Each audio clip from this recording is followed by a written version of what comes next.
नमस्कार मंडळी, फार्मिंग बाबाजी यूट्यूब चॅनलवर स्वागत आहे। ह्या व्हिडिओमध्ये आपण 100 पेक्षा जास्त देशी गायींचा फार्म पाहणार आहे व फक्त देशी गायीच्या दुधाची विक्री न करता त्यासोबत अनेक प्रोडक्ट ते स्वतः तयार करून एक व्यावसायिक रूप दिले आहे। हे 100 रुपये लिटरने दुधाची विक्री सध्या करत आहेत। तर देशी गायीच्या फार्म सोबत शेतीला व्यावसायिक रूप कसं दिलंय ते पाहूया। त्याआधी व्हिडिओला लाईक करून ठेवा। सगळ्यात पहिलं तर आपला परिचय सांगा, नाव आणि पत्ता। अण्णा बरेकर, माझा फार्म हा भुकुम खाटपळी रोड इथं आहे। इथला जो फार्म आहे त्याच्यामध्ये नक्की काय काय आहे? आमच्या इथं गायांचं मेन ब्रीडिंग केलं जातं आणि देशी गायीचं संवर्धन आणि त्या संवर्धनामार्फत दुधारू गायींची निर्मिती करणे आणि त्यापासून बाय प्रोडक्ट असतील, दूध असेल, दुधाचे पदार्थ असतील, पंचगव्य असतील, गोमूत्र अर्क असेल, धूपकांडी असेल, अगरबत्ती असेल आणि ऑर्गॅनिक शेती असेल, असं विविध प्रकारची कामं या ठिकाणी आणि केली जातात। त्याप्रमाणे इथे गोबर गॅस आहे, आपण ज्याला केचळ खत म्हणजे गांडूळ खत म्हणतो, ते गांडूळ खतसुद्धा या ठिकाणी आहे। गाईच्या दुधापासून बनणारे पदार्थ आणि त्याची बाय प्रोडक्ट या दोन्ही प्रकारची विक्री या ठिकाणी उपलब्ध असते आणि बरीच लोक या ठिकाणी ती घेण्याकरता येतात। आता जे आपल्या देशी गायी आहेत त्या कोणत्या कोणत्या जातीच्या आहेत आणि किती संख्या आहे टोटल आपली? आपल्याकडे आता 100+ गायी आहेत। त्यात गीर, सहिवाल आणि थारपारकर आणि पोमनूर अशा 4 प्रकारच्या गायी आणि त्या प्रकारचे चांगले जातीवंत नंदी आपल्याकडे आहेत। साधारणतः आपल्या गायी 18 ते 20 लिटरपासून तर अगदी कमीत कमी दूध 14 लिटरपर्यंत असतं। अशा चांगल्या गायींची निर्मिती आपण करतो आणि त्यातून होणारे नंदी आपण ग्रामीण भागातल्या गरीब शेतकऱ्यांना त्याचे मोफत वाटप आपण करतो। आजही ते वाटप आपल्याकडे चालू आहे आणि गरजू लोकांना आपण नंदी मोफत देतो। तर त्या नंदीपासून त्यांच्या घरच्या गायींची चांगली पिल्लं पैदास व्हावी आणि त्यातून त्या दुधारू गायी निर्माण व्हाव्यात, ह्या आमचा उद्देश आहे। ह्या जो प्रोजेक्ट आहे आपला, याची सुरुवात कधी झाली होती? आपण हा प्रोजेक्ट म्हणजे मी जेव्हा राजस्थानला गेलो होतो तेव्हा तिथं वाळवंटामध्ये थारपारकर गायी पाहिल्या, तर इतक्या सुंदर देशी गायी आपल्या महाराष्ट्रात आणाव्यात म्हणून प्रथम महाराष्ट्रात पहिली थारपारकर गायींचा क्लब मी चालू केला, वृंदावन थारपारकर काऊ क्लब। किती वर्ष आधी? 10 वर्षापूर्वी। आणि त्यानंतर मी विविध जातीचा दुसऱ्या सहिवाल, पोमनूर, गीर गाई मी महाराष्ट्रात आणल्या आणि आता संगोपन आणि ब्रीडिंग आणि त्याचं आता चालू आहे आमच्याकडं। आता याच्यामधनं गाईच्या याच्यामधनं विक्री काय काय होते? आता गायच्या याच्यामधून विक्री आम्हाला दुधापासून विक्री होते, दुधाची बाय प्रोडक्ट विक्री होतात। दुधामधून तूप, लोणी, आम्रखंड, श्रीखंड, परागदी कुल्फीपासून, ताकापासून, लस्सीपासून, पनीरपासून सगळ्या गोष्टी इथं तयार होतात। आणि याच्या व्यतिरिक्त जे शेण आहे, गोमूत्र, गोमूत्र शेणापासून आम्ही गांडूळ खत तयार करतो, त्याची विक्री होती। इथं जीवामृत तयार करतो, त्याचीही विक्री आपण इथं करतो। आम्ही इथे अग्निहोत्र, धूप, कांडी वगैरे आणि गवऱ्या, छोट्या गवऱ्यासुद्धा इथं विक्रीसाठी उपलब्ध असतात। आणि जे आपण ऑर्गॅनिक फार्मिंग करतो तुम्ही म्हटले याच्यावरतीच, तर याच्यामधनं काय काय विक्री करतो बाहेर? यामधून सगळ्या प्रकारच्या भाज्या आपण या ठिकाणी तयार करतो। त्यात वांगी असं, टॅमॅटो असं, फ्लावर, कोबी, दुधी, कारलं, दोडका, या सगळ्या प्रकारच्या ज्या भाज्या होत्या त्या सगळ्या पूर्ण 100% ऑर्गॅनिक, कुठल्याही केमिकल विरहित भाजी आपली असते। जो आता आपण फार्म बनवला आहे गायींचा, तो सुरुवातीला एक साथ बनवलं होतं की हळूहळू वाढवलं? नाही, सुरुवातीला एक 40-50 गायी होत्या, नंतर मग त्या पुढं वाढत 100-100 गायीवर गेलं। आपण आता 10 वर्षाहून जास्त आपण गोसंवर्धनामध्ये, तर आपल्याला कोणते कोणते पुरस्कार मिळाले? मला भारत सरकारचा महाराष्ट्रातला पहिला कामधेनू पुरस्कार केंद्र सरकारने दिलेला आहे। तो राधामोहन सिंग ज्यावेळी कृषीमंत्री होते त्या काळात तो मला दिल्लीमध्ये तो पुरस्कार आम्हाला मिळालेला आहे। मी भारतामध्ये या राजस्थान, गुजरात आणि महाराष्ट्र यातून माझा 2रा नंबर आपल्या ह्या केंद्रात आलेला आहे। त्यानंतर जिल्हा परिषदेने पुरस्कार दिला आहे, महाराष्ट्र सरकारचा एक पुरस्कार मला आहे।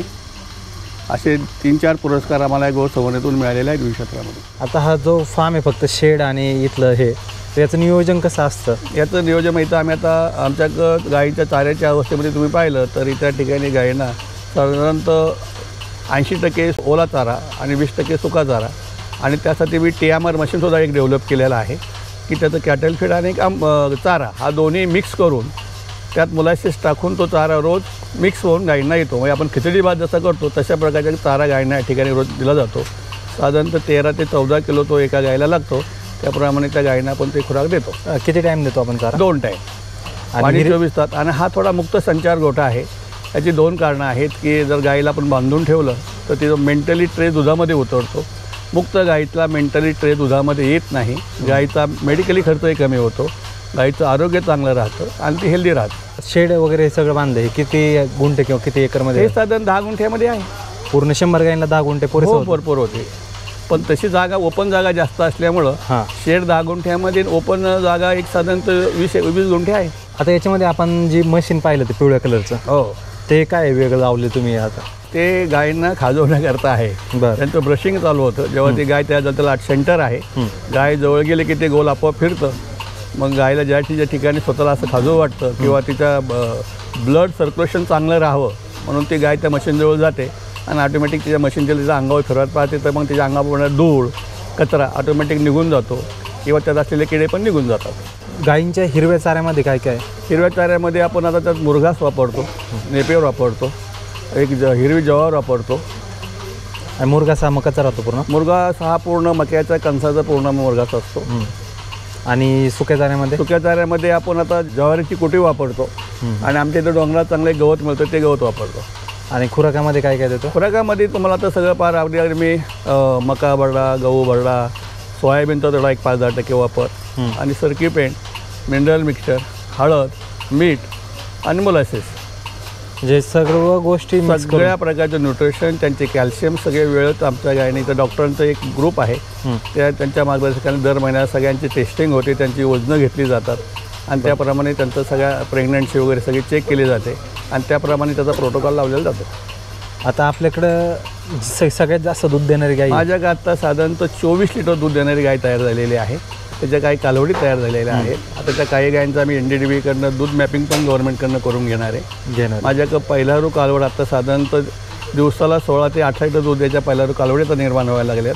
20 लिटरच्या प्लसच्या काही गायी माझ्याकडे आहेत, पण अवरेज गायी माझ्याकडे 16 ते 20 या दरम्यानच्या भरपूर गायी आहेत. ज्यावेळेस सुरुवातीला आपण गाय आणल्या होत्या किती लिटरच्या होत्या त्या? आमच्याकडे सुरुवातीला गाय जेव्हा आपण आणल्या तर साधारण त्यांचं दिवसाचं दूध 8 लिटरच्या पुढं नव्हतं. हळूहळू त्यांचा ग्रोथ करून चांगल्या नंदीचं कसं केलं ते? त्याकरता तुम्हाला चांगला नंदी वापरावा लागतो, चांगल्या जातीचा वळूचं सिमन वापरावं लागतं आणि मग त्या दोघांच्या आईवडिलांची क्वालिटी बघून आपल्यामध्ये तिसऱ्या पिढीमध्ये चांगली गाय आपल्याकडे निर्माण होते की तिचे दूध क्षमता आईच्या आणि बापाच्या जी क्षमतेसारखी राहते. पण आपलं खाणं पण तसंच पाहिजे ना? खाणं न्यूट्रिशन वाईज तुम्हाला सगळं करायला हवं आहे. कारण तिच्या प्रेग्नन्सीच्या काळामध्ये तिला विविध प्रकारचं खोराक मिळायलाच पाहिजे. तिला दूध देताना मध्ये गॅप पण 2-3 महिन्यांचा तिला रेस्ट मिळायला पाहिजे. त्यानंतरच तिची डिलिव्हरी व्हायला हवी आणि डिलिव्हरीच्या काळामध्ये आपण विशिष्ट प्रकारचं खोराक प्रत्येक गायला देतो. आपण तुम्ही नंदीच लावण्याचा प्रेफरन्स देता? नंदी लावतो आम्ही. याचं कारण काय? नंदी लावण्याचं नॅचरल बेटिंगनी काय होतं, प्रेग्नन्सी चांगल्या प्रकारे राहते आणि वळू जर चांगले असतील तर अवरेजली गोठ्यामधलं जर तुमचं प्रेग्नन्सीचं प्रमाण 90% पुढे असेल तर तुमचा गोठा सक्सेस. अदरवाईज मग सिमनवर तुम्ही जर अवलंबून राहिला तर मग गाईचं प्रेग्नन्सी फार कमी राहते आणि मग शेतकरी तोट्यात जातो. जे काही वासरं होतात त्यांचं संगोपन कसं केलं? वासरांना साधारण सुरुवातीच्या काळामध्ये आम्ही 2 सडाचं दूध देतो. वासरू मोठं झालं 2 महिन्याचं की त्याला 1 सडाचं दूध देतो आणि मग पुढे त्याला विविध प्रकारचे न्यूट्रिशन देऊन ते वासरू आम्ही मोठं करतो. पहिल्या 2-3 महिने त्याला 2 सड पूर्ण पाजायला हवेत, तेव्हा वासराची ग्रोथ चांगली होते आणि मग पुढची पिढी तुमच्याकडे सक्षम तयार होईल. जे काही वासरांना खुराकामध्ये काय काय देतो? मग वासरांना खुराकामध्ये गायींच्या खुराकातून वासरांचं फक्त कॅटल फीड नावाचं छोट्या वासरांचं एक फीड येतं, ते फीड तुम्ही दिलं आणि बाकी आपला चांगला उत्तम प्रकारचा चारा दिला की गाई वासरं मोठी होतं. गायींना कॅल्शियम वगैरे काय देतो? कॅल्शियम देतो आम्ही. किती दिवसाला किती काय? ते साधारणतः रोज असतात. ज्या गायीची प्रकृती बघून त्याच्या ह्याच्याप्रमाणे तिच्या अंमलात किती कॅल्शियमची आवश्यकता आहे तिथे हेल्थ पाहून ते कॅल्शियम दिलं जातं गायींना. आणि मिनरल मिक्सचर? सगळं आहे. मिनरल मिक्सचर तर आमच्या इथे कॅटल फीडमध्ये मिक्सच असतं. म्हणजे सर्व काही न्यूट्रिशन गाय न्यूट्रिशन वाईज जे सगळ्या गोष्टी गायीला मिळायला हव्यात तर गाई चांगल्या पद्धतीची गाय आपल्याकडे तयार होईल. अदरवाईज तुम्ही एकाच पद्धतीचा चारा घातला तर गाई तयार होणार नाही. विविध आता आम्ही शेवग्याचं इथं शेती केलेली आहे, तर शेवग्याचा पाला पण गायीसाठी आपण वापरतो जेणेकरून गायीला कॅल्शियम मिळेल. हो, कॅल्शियम मिळेल. बरोबर. हा पूर्ण फार्म पाहिला किती जण पूर्ण पाहतात? इथे आता सगळे लोक 25-1 लोक आहेत सगळे माझ्या. आणि फक्त गायींकरता एक 5-6 लोक आहेत पूर्ण तेच बघतात गायींचं. मिल्किंगचं जे डिव्हिजन, तिथं आपण काय काय पदार्थ बनवतो वेगळे? तिथं आपण आता ऑर्गॅनिक पद्धतीने म्हणजे मंथन करतो ना आपण, लोणी दूध आपण जुन्या पद्धतीचं दूध मेथड जी आपली आहे रवीने घुसळायची, अशा पद्धतीचं आपण तूप तयार करतो इथे. म्हणजे दही, लोणी आणि तूप अशा प्रकारातून ते तयार करतो. त्यानंतर इथं आपण पाश्चराइज दूध करतो. श्रीखंड, आम्रखंड, पनीर, बासुंदी, त्यानंतर तुमचं लस्सी आणि ताक अशी विविध प्रकारची सगळी दुधाची बाय प्रोडक्ट बनवतो. त्याची जी प्रोडक्टची विक्री आहे तुमच्या इथनं जे काही प्रोडक्ट प्रोडक्टची विक्री आमच्या फार्म हाऊसवर आणि पुण्यात एक आमचं आउटलेट त्या ठिकाणी जाते. तुम्ही काय सांगाल इतर शेतकऱ्यांना? तुम्ही आता खूप मोठ्या शेतकऱ्यांना लेवलवर देशी गाय पाळताना तिचं संगोपन चांगल्या प्रकारे करायला पाहिजे. तिच्या चाऱ्याचा, तिच्या आहाराची काळजी घ्यायला पाहिजे. त्यानंतर तिच्या शेणातून शेती आपण जीवामृत म्हणून वापर करून, गोमूत्र शेणाचा वापर करून आपण त्यापासून ऑर्गॅनिक शेतीला तर भयंकर डिमांड आहे. ती शेती निर्माण, त्यातून शेती तयार करायला पाहिजे.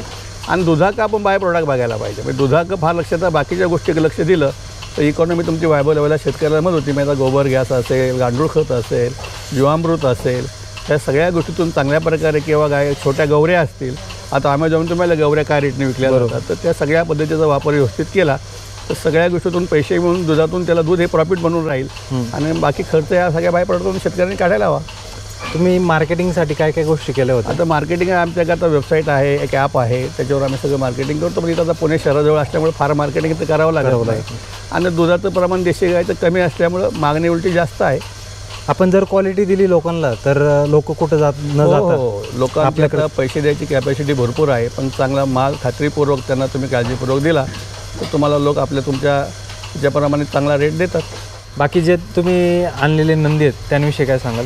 नंदी आमच्या आता मी जे नंदी आणले त्याच्या आईवडिलांचं सगळं रेकॉर्ड तपासून ते नंदी आणलेले आहेत. काही नंदी आता मी माझ्याच गायींचे तयार केलेले आहेत की 100% त्याचे खात्याची आई त्याचे वडील माझ्याकडे असल्यामुळं त्या नंदीपासून ज्या गायीचं दूध जास्त आहे किंवा जी गाय हेरला चांगली आहे, जी लॉंग दूध देते, अशा गायांचं वर्षाचं आम्ही दूध मोजून त्या गायींचे नंदी आम्ही आमच्याकडे तयार करतो. तर नक्की साहेब तुम्ही जे काही करताय, कारण की मित्रांनो खूप मोठा प्रोजेक्ट आहे यांचा, जे की फक्त दूध न विकता यांच्या थ्रू गांडूळ खत, बाकी ऑर्गॅनिक शेती आणि पंचकर्म आयुर्वेदिक सर्व काही याच्यामध्ये ते काम करतात. ते विदेशातून आपले काही पर्यटक आपल्याकडे ट्रीटमेंटसाठी इथे येतात, जे की पंचकर्म गायींच्या सानिध्यात राहतात. महिना ती लोक आपल्याकडे 14 देशातून लोक आता आमच्या फार्मवर येतात.